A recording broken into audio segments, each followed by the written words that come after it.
Assalamualaikum dan salam sejahtera, salam adil adha. Dan malam ini kita sempena mengambil sejenak masa untuk berfikir dan merenung diri, suasana, keluarga, masa depan dan sebagainya. Saya ingin mencuri sedikit masa tuan-tuan dan puan-puan untuk kita melihat kepada industri perfilman negara. Dan kebelakangan ini kalau kita tengok saingan yang begitu hebat daripada filem-filem luar di pasaran tempatan negara kita memberikan sedikit tekanan kepada produk-produk tempatan dalam aspek karya skrin di panggung yang besar itu. Dalam konteks itu, sebab itu apabila baru-baru ini kita mendengar bahawa filem dari Malaysia bertanding dalam kategori utama di sebuah pertandingan ataupun festival filem terkemuka dunia, iaitu Festival Filem Tokyo, maka kita pun mengangkat sebelah kening. Dan bagaimana itu boleh terjadi? Itulah ceritanya malam ini, kerana saya rasa 92 buah negara menghantarkan calon-calon filem terbaik mereka. 1,000 lebih filem, ada yang kata 1,500, ada yang kata 1,300. Tapi yang pendeknya hanya 14 atau 15 saja tersaring, dan satu daripadanya adalah filem River of Exploding Durians, karya Edmund Yeo. Dan Edmund Yeo pengarahnya ada bersama saya pada malam ini. Terima kasih banyak Edmund. Sebelum kita pergi lagi jauh, before we go further, River of Exploding Durians. Orang Malaysia akan terus fikir ini filem Malaysia, bukan Singapura, bukan Thailand. Yes. Kerana orang Malaysia kadang-kadang bercakap macam itu. Jadi kalau Edmund boleh berikan sedikit cerita, apa ceritanya River of Exploding Durian ni? Yeah, for me, I feel that durian is a symbol of Malaysia. Okay. So when we think of Malaysian food, I think the first thing we will think of is durian. Yeah. So River of Exploring Durians is a film about Malaysia and Malaysians. Okay. So I think it's very suitable for me to call it Exploding Durians because it represents the Malaysians. So it's a symbolic representation, betul-betul cara untuk memaparkan Malaysia dengan cara yang begitu tersembunyi mungkin dalam plot misalnya, dan juga secara terang dalam latar belakang. Saya sebenarnya mencuri melihat kepada blog ataupun Facebook Edmund, dan dalam catatan-catatan tertentu tu ambil gambar kat air terjun Cameron Highland lah, ladang teh lah, terjun habis dia punya Crocs kerana terjun dalam laut, kena selut dekat Tanjung Karang dan sebagainya. Jadi before I go further, mungkin the plot is and if I had the opportunity to glance through a few of your shots, and correct me if I'm wrong, but it has always been character driven. It's always about family relationships. So is it the same for your first feature film panjang pertama ni? Adakah ia juga memaparkan watak yang begitu mendalam? Yes, so actually this film, it's also character focused. It's a love story. It's a coming of age story. It also explores the relationship between a cikgu, a teacher, a cikgu sejarah, and her students. So it's about all these relationships between quite a few characters, and also what happens when something different is happening in their hometown. So it's loosely based on real events. Okay. There's a radioactive rare earth plant. Watak sepupu tu ada kena-mengena? The cousin that you mentioned in one of your posting. Yeah. Because my cousin's name is Chung. I see. Family name. Okay. So I put him cousin Chung as a watak. Yeah. Okay. For those of you who have not known Edmund ataupun yang belum mengenali Edmund adalah pengarah muda yang berjaya memenangi pelbagai anugerah untuk filem-filem pendek. Saya rasa Edmund bermula pada tahun 2008 dan tapi mungkin secara relatifnya baru, tetapi sebenarnya dalam pengalaman berkarya sebegitu panjang sekali pengalaman Edmund, dan Edmund telah pun sanggup untuk pergi ke Tokyo dan menjadikan Tokyo sebagai tempat untuk belajar dan pusat untuk mengeluarkan filem. Dalam konteks itu Edmund, kenapa Tokyo? Kerana mungkin ramai yang melihat filem, mereka melihat ke arah barat, tapi Edmund melihat ke arah negara matahari terbit. Yeah. So when I was a child, I love a lot of Japanese things, Japanese comics, anime, Doraemon. So I also know that Japanese movies have been very famous, like in history. So I thought in terms of Asia, there are a lot of things for me to learn from Japan. So I got a scholarship to go to Japan, and immediately I decided to just go and try my luck. Yeah. Tapi Edmund dah habis belajar? Sudah. Oh, kena panggil Dr. Edmund sebenarnya. Bukanlah, dah habis PhD. Edmund, sebelum kita pergi rehat yang pertama, before we go to the first break, I know you are very serious in terms of approaching your artwork, and ramai orang, banyak pengkritik juga, many of them look at TIFF, Tokyo International Film Festival, as a place where art house products or karya gets recognition.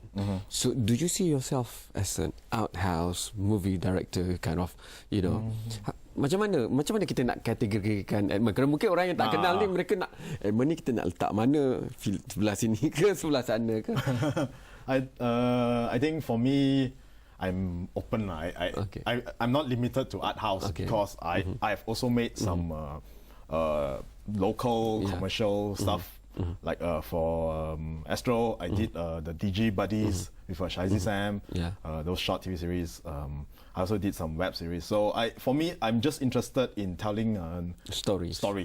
So maybe for some people it might be art, for some people it's commercial, but I don't think that much lah. I just want to tell a story. Okay. Yeah. Kita pergi rehat yang pertama, tapi apabila kembali nanti, daripada 1,300 lebih filem yang dihantar, hanya 15 saya rasa ditarik keluar, dan 92 negara ni. Malaysia, benderanya dibawa oleh Edmund. Kita ada terbaik dari langit, tapi itu dalam kategori future, dan kategori utama, highlight of the TIFF is actually the main category, and that's where people from all over the world be waiting who's gonna win. Jadi saya nak tanya Edmund selepas ni, tentunya Edmund pun dah cari-cari siapa lawan, siapa lagi 14 itu dan sebagainya, apa movie-nya dan sebagainya. Kita dapatkan garapan bagaimana sengitnya persaingan nanti untuk Edmund, kerana 23 hari bulan nanti TIFF bermula, dan mungkin apa harapan Edmund untuk membawa bendera negara mewakili di Festival Filem Tokyo, Festival Filem Antarabangsa Tokyo selepas ini.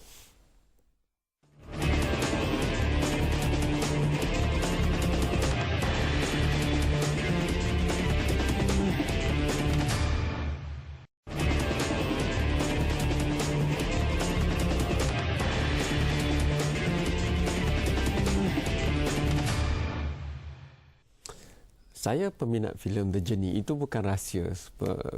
Kru-kru Journey, pengarahnya semua pun pernah datang sini. Dan dalam filem River of Exploding Durians pun ada babak di Cameron Highland dan ada ladang teh.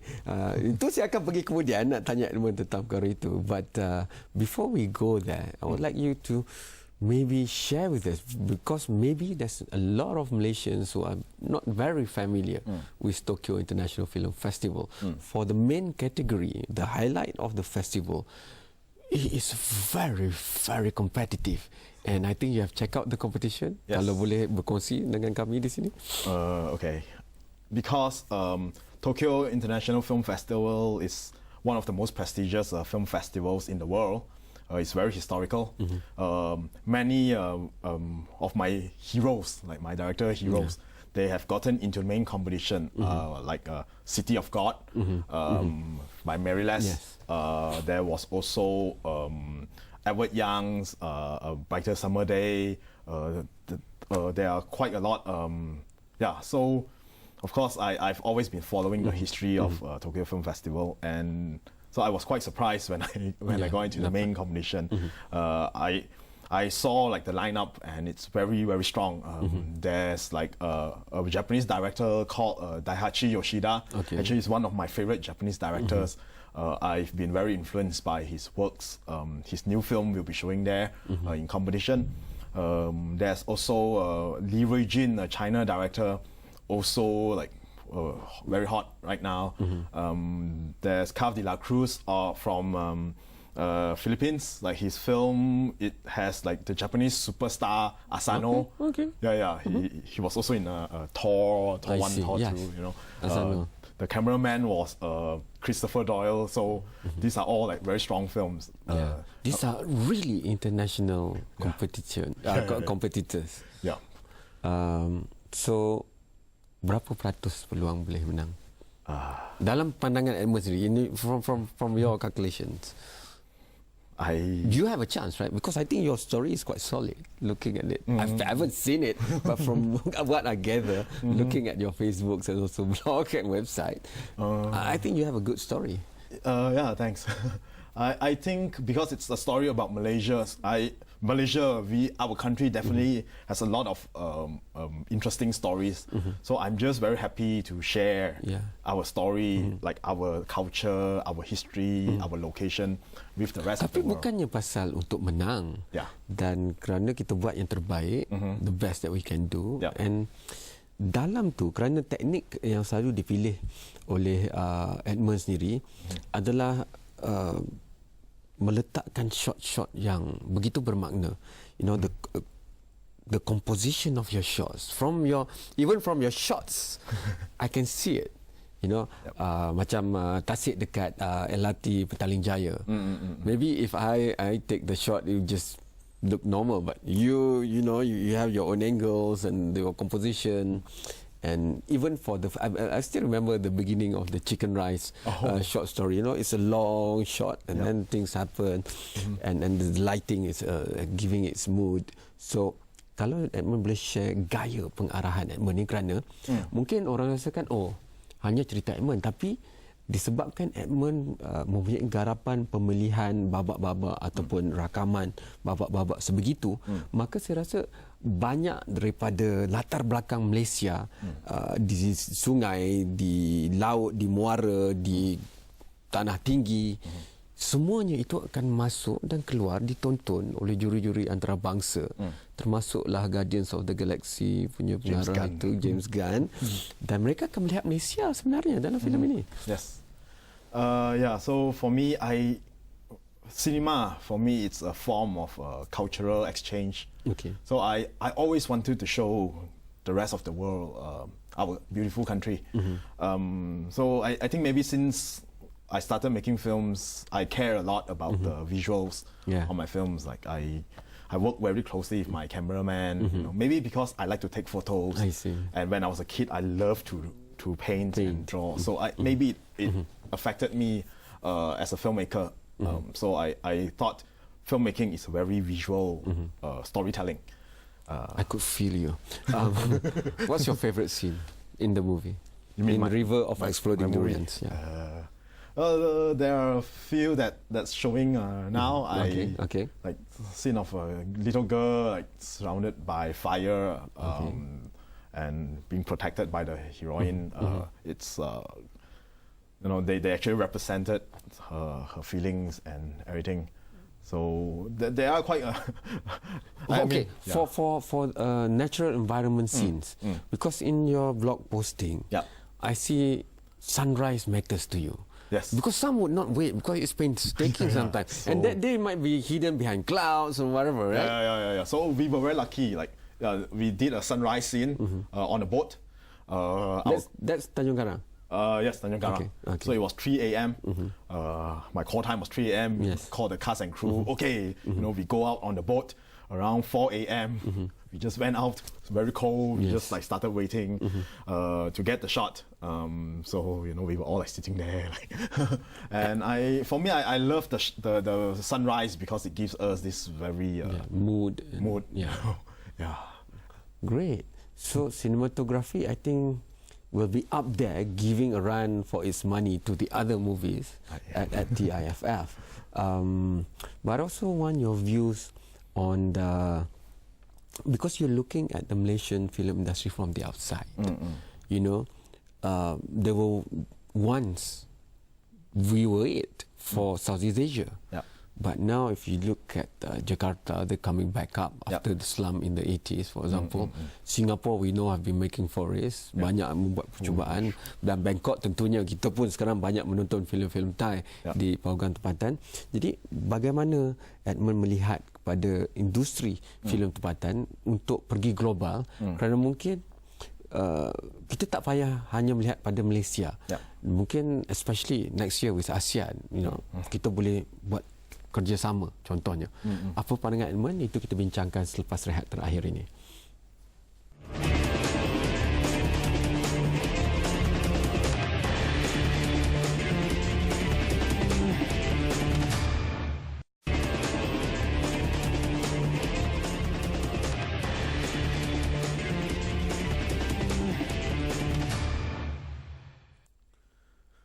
Festival Filem Antarabangsa Tokyo bermula 23 Oktober dan Malaysia ada dua karya yang kita hantar filem-filem kita. Satunya akan bertanding dalam kategori future, satu lagi dalam kategori utama. Kategori utama itu pengarahnya Edmund Yeo ada bersama dengan saya dan namanya best ya, River of Exploding Durians. Dan mungkin rakyat Malaysia pun tertanya-tanya kerana rakyat Malaysia pun belum menonton filem ini. Dan saya rasa di Tokyo, di Roppongi Hills, itu kali pertama masyarakat dunia pernah tonton, itu boleh dilihat viewing. Dalam konteks itu, berada di Tokyo, kena dengan Edmund, you have based yourself in Tokyo. You studied in Tokyo, you managed to complete your PhD there.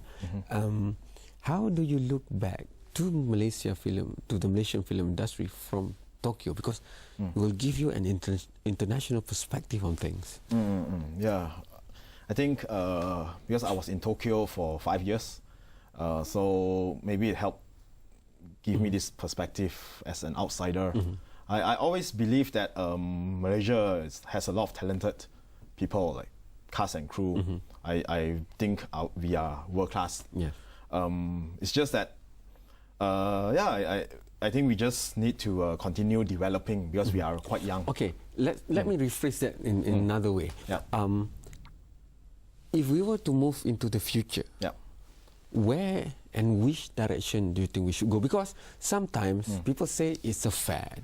So this is the season for zombie stories. People go out and do zombies based stories. And then this is a time for mushy love stories. So where do you think we should go and must go? Because speaking in general, some believe that we must have a niche that we're good at. You know, like the Japanese have a niche in anime or feature movies in certain way of storytelling. For Malaysia, how do you see it? I think for me, basically what we need to do is we need to find our own identity. Like we shouldn't try to copy too much from Hollywood. I mean, we are influenced by Hollywood. We are also influenced by, like for Chinese people, influenced by Hong Kong movies and Taiwan, you know. But I think in the end, we need to find our own niche, like our own identity. We have to do something that is different from the rest of the world, so that it makes us more special. So I think we have quite a lot of potential. We are a multicultural country. Some say that usually the written part of the process, which is the script and screenplay, some believe that that has been one of our weak points. Because sometimes we rush through that and we concentrate more on the production side of actual filming. What do you think? Apa pandangan Edmund dalam hal itu? I do agree. Like actually, for me, I feel that the screenplay, the script, is the most important part of filmmaking. So if your script is not good enough, no matter how talented or powerful like your technical team is, your actors are, it's very hard for them to save a bad story. So I think we have to be more careful when we develop the script. We pay more attention. You know, usually when young directors they ask me like how to be a young director, my advice had always been read more books. read more novels, because it will make you more, give you more imagination, gives you more like creativity. Maybe you can find inspiration from literature. So I think we can continue doing the same, like try different things with the script instead of trying to follow a fad. For your own shorts and also feature, how do you look at that part of the process, writing it? Yeah, for personally, I love writing.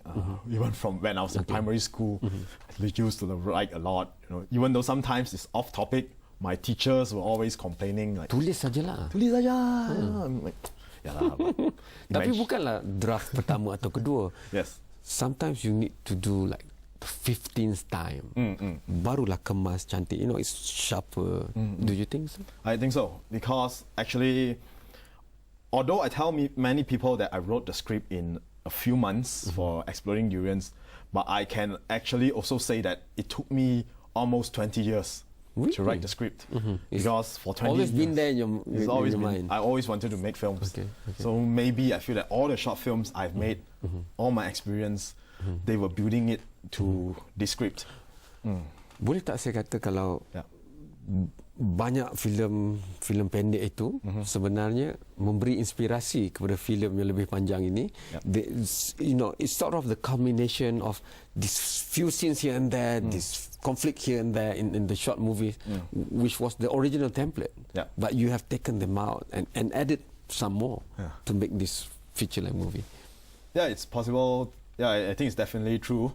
There's no way I can make this film if I didn't make any of my previous short movies, any of my previous TV for Astro, and I think everything, all the experience I had came to this film. So I'm very grateful that I had the chance to make all these films. Tapi kadang-kadang kerana ia perkara kreatif, maka walaupun dalam jadual produksi itu hari itu sepatutnya tak hujan, tapi jika hujan, bagus, kita boleh eksperimen dengan shot yang ada hujan. It happened a lot. Okay. When I was doing this film, we were shooting, suddenly it was raining. It's like, oh no, you know, at first we were, oh no, it's raining. Never mind. Turn this into a raining scene. Okay. Because it's a scene of the young couple quarreling. Okay. Maybe the rain will help us. So that's what we did. Actually, when we made this film, we had a lot of accidents, like the rain, and it ended up helping the film. For that to happen, untuk itu berlaku, hubungan di antara pengarah dengan kru penerbitan dan produksi itu perlu guguh. Dan dalam catatan Emma sendiri mengatakan bahawa tak ada stres dalam kru penggambaran. Yeah, I'm a very laid back person. So as you can see, even on the set, I don't like this. You know, I'm happy when I'm shooting a film. So I believe my cast and crew, we all have the same. There's no stress. It's raining. It's okay. We'll just change the script. Lost the location, it's okay. We'll move to another location. Sebab itu saya suka kerana saya masih ingat lagi ketika saya berada di Roppongi Hills. All the best. Selamat maju jaya dan tahniah kerana terpilih untuk berada dalam pertandingan kategori utama Festival Filem Antarabangsa di Tokyo, dan anda boleh hantarkan pandangan anda sendiri tentang filem ini, tentang industri perfilman negara pada pelbagai platform yang Astro Awani ada, ataupun terus muat turun aplikasi mudah alih iOS dan Android supaya anda boleh menonton keputusan nanti siapa yang menang, adakah Edmund akan menang, itu secara langsung di Astro Awani di gadget mudah alih anda. Sekian, selamat malam dan jumpa lagi. Thank you so much. Thank you.